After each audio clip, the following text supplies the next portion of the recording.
देश के सभी भूतपूर्व सैनिकों को राम राम। मैं अशोक फौजी। कल हमारे रक्षा मंत्री जी तेजपुर गए गजराज कोर में। उसके बाद वो आज तवांग दशहरे के अवसर पर वहाँ उन्होंने शस्त्र पूजा की और सैनिकों को संबोधित किया और सेना की भूरी भूरी प्रशंसा की कि सेना ने देश का नाम बढ़ाया है, आप देश का गौरव हो, आप सम्मान हो।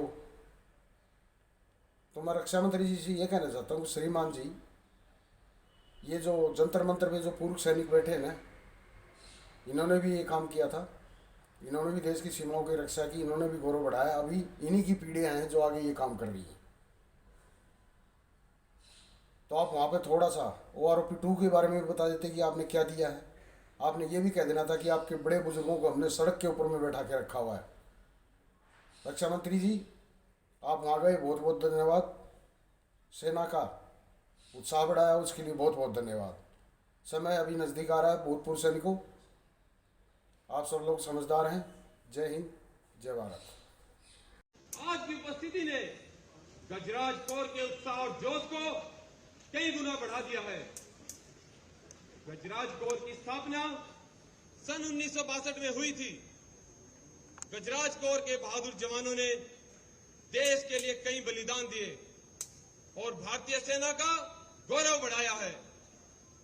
हम सभी रक्षा मंत्री जी को आज यह विश्वास दिलाते हैं कि भारत की संप्रभुता और अखंडता के लिए भारतीय सेना सदैव तत्पर रहती है। इसी दृढ़ संकल्प के साथ हम आज की संध्या का शुभारंभ करते हैं।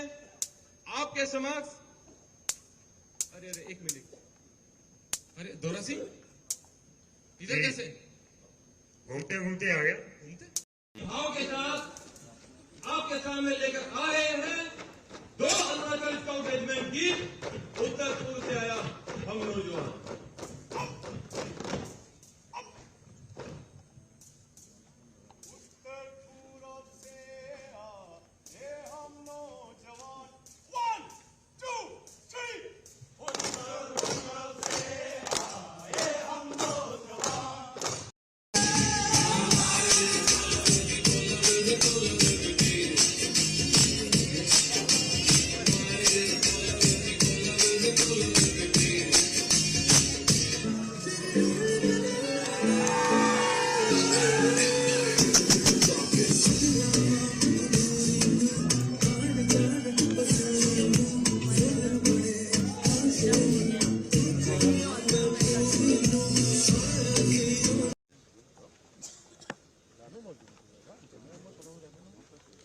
बीच में जोरा सिंह तो नहीं आ जाएंगे? Chief of army staff general Manoj Pande, lieutenant general RP कलेक्टर, GOC Eastern command lieutenant general Manish Jain, general officer commanding force, यहाँ मौजूद सारे सीनियर ऑफिसर्स, हमारे सेना के मुझे जानकारी प्राप्त हुई है कि यहाँ पर एयरफोर्स के लिए कुछ जवान मौजूद हैं, बॉर्डर रोड ऑर्गेनाइजेशन के, MBS के, फिर सभी बहादुर जवान। सबसे पहले मैं आप सबको विजयदशमी की पावन पर्व की हार्दिक बधाई देता हूँ। आज जो परफॉर्मेंस मैंने देखा है अपने सामने अपने सेना के जवानों का, उसके लिए ओम रोगानशेषान् पहंसि तुष्टा रुष्टा तुकामान सकलान् विष्टान् त्वामासितानां नवीपन्ननानां त्वामासितामय सहतां प्रयान्ति। ओम भूर्भुवस्वः राम सदा शिवाय नमः श्री दुर्गा देवी नमो नमः।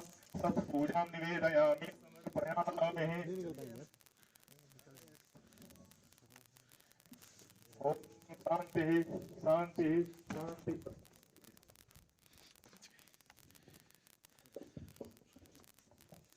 ओम सर्वरूपे सर्वेशे सर्वशक्ति समन्विते भैरवाय देवी दुर्गे देवी नमस्तुते। रोगानशेषान् पहंसि तुष्टा रुष्टा तुकामान सकलान् विष्टान् त्वामासितानां नवीपन्ननानां त्वामासितामय सहतां प्रयान्ति। सर्वरूपे सर्वेशे सर्वशक्ति समन्विते भैरवाय देवी दुर्गे देवी नमस्तुते।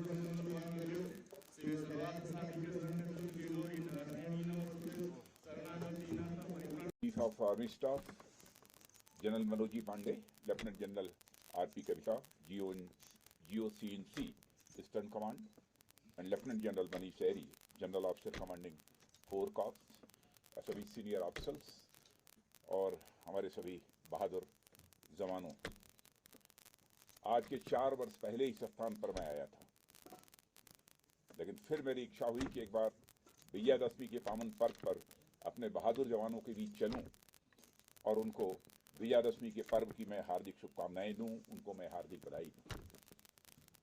इसी निमित्त मैं आप सबके बीच आया हूं। इसलिए प्रथमतः मैं आप सभी को अपनी तरफ से विजयादशमी की हार्दिक बधाई देता हूं, आपको, आपके पूरे परिवार को हार्दिक बधाई देता हूं और साथ ही साथ मैं शुभकामनाएं देता हूं। जिन कठिन परिस्थितियों में आप सब, क्योंकि मैं एलएसी के पास तक जाकर मैंने देखा है, जिन कठिन परिस्थितियों में आप लोग इस देश की सीमाओं की सुरक्षा की जिम्मेदारी निभा रहे हैं, उसकी जितनी भी सराहना की जाए वह कम है। और मैं बतलाना चाहता हूं, देशवासियों को आपके ऊपर नाज है, देशवासियों को आपके ऊपर गर्व है। और आप सभी जानते हैं इस वर्दी की कितनी अहमियत होती है। मैं समझता हूं अधिकांश ऐसे जवान होंगे, बिरले ही जवान बचे होंगे जिनकी इच्छा न होती हो, नहीं तो शायद अधिकांश नौजवानों की अथवा बचपन की यह इच्छा रहती है, कभी न कभी मुझे जिंदगी में कोई एक ऐसा अवसर मिले ताकि मैं सेना की वर्दी पहन सकूं। कल के बड़े खाने में मैं इस बात की चर्चा कर रहा था कि राजनीतिक क्षेत्रों में काम करने वाले लोग यदि मंत्री हैं, बड़े ओहदों पर हैं, उनकी भी यह कोशिश रहती है कि टेरिटोरियल आर्मी के माध्यम से एक बार हमारे जिस्म पर यह जो है बहादुर सेना के जवानों की वर्दी पहुंच जाए। उनकी भी यह इच्छा होती है। और इस वर्दी की क्या अहमियत होती है, इस वर्दी का क्या सम्मान है, आपको उतना एहसास नहीं होगा जितना कि इस देश में रहने वाले आम नागरिकों को इसका एहसास है। इसके प्रति लोगों के मन में एक बेहद सम्मान है। और आप गांव में जाते होंगे, अपने परिवार के लोगों से मिलते होंगे, गांव में आपने कभी कभी यह बात भी सुनी होगी, यदि गांव का कोई साधारण सा व्यक्ति भी जब अनुशासित होता है, दमखम वाला होता है, गलत बातें यदि बर्दाश्त नहीं कर सकता है, तो चटपट लोग कहते हैं कि यह फौजी स्वभाव का है। यह एक फौजी की अहमियत होती है, यह एक फौजी के प्रति लोगों का विश्वास होता है, एक फौजी के प्रति सम्मान होता है। और मैं कह सकता हूं कि दुनिया में हमारे भारत के सेना के जवानों ने भारत माता का मस्तक ऊंचा किया है। कल मैं एक घटना का जिक्र कर रहा था, इटली गया था अभी हाल में ही, मोंटेनो एक जगह है, वहां पर लोगों ने आग्रह किया कि वहां पर सेकंड वर्ल्ड वॉर के दौरान हमारे बहुत सारे सेना के जवान, उसमें कुछ शहीद भी हुए थे, लेकिन मोंटेनो को उन्होंने सेकंड वर्ल्ड वॉर के दौरान उसे मुक्त कराया था, उसे आजाद कराया था। और वहां पर आज भी वीर नायक यशवंतराव घामड़े का स्टैच्यू बना हुआ है। स्टैच्यू ही नहीं बना है, बल्कि उनकी एक मेमोरियल वहां के लोगों ने बना रखी है। और आपको जानकर खुशी होगी, साथ ही गौरव की भी अनुभूति होगी कि वहां पर श्रद्धांजलि अर्पित करने के लिए केवल भारत से जो लोग जाते हैं वही नहीं जाते, बल्कि इटली के लोग भी वीर नायक यशवंतराव घामड़े को अपनी श्रद्धांजलि अर्पित करते हैं। उस स्थान का नाम है मोंटेनो। यह भाव आप सबके प्रति है। और आज के अवसर पर मैं समझता हूं कि और इससे ज्यादा कुछ कहने की आवश्यकता नहीं है।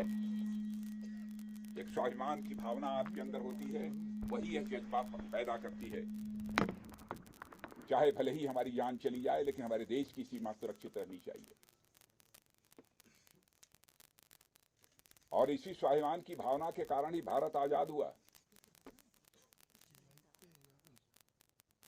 और उसी स्वाभिमान की भावना के कारण ही भारत की सीमाएं सुरक्षित रहेंगी। और आपने सीमाओं को सुरक्षित बना रखा है, इसी कारण भारत की अंतर्राष्ट्रीय जगत में प्रतिष्ठा बड़ी तेजी के साथ बढ़ रही है। दुनिया की सारी डेवलप्ड कंट्रीज इस सच्चाई को स्वीकार करती हैं। विगत 8, 9, 10 वर्षों में भारत का स्टेचर, भारत का कद यह अंतर्राष्ट्रीय जगत में बढ़ा है। और मैं स्पष्ट रूप से कहना चाहता हूं, हमारे प्रधानमंत्री मोदी जी के नेतृत्व में भारत का कद यदि अंतर्राष्ट्रीय जगत में बढ़ा है तो जो देश में आर्थिक विकास हुआ है उसका महत्व तो है ही, लेकिन आपने यदि देश की सीमाओं को सुरक्षित न रखा होता, आपका योगदान न होता, तो मैं विश्वास के साथ कह सकता हूं कि भारत का स्टेचर जो आज बना है सारी दुनिया वालों की नजर में, यह स्टेचर, यह कद न बन पाता।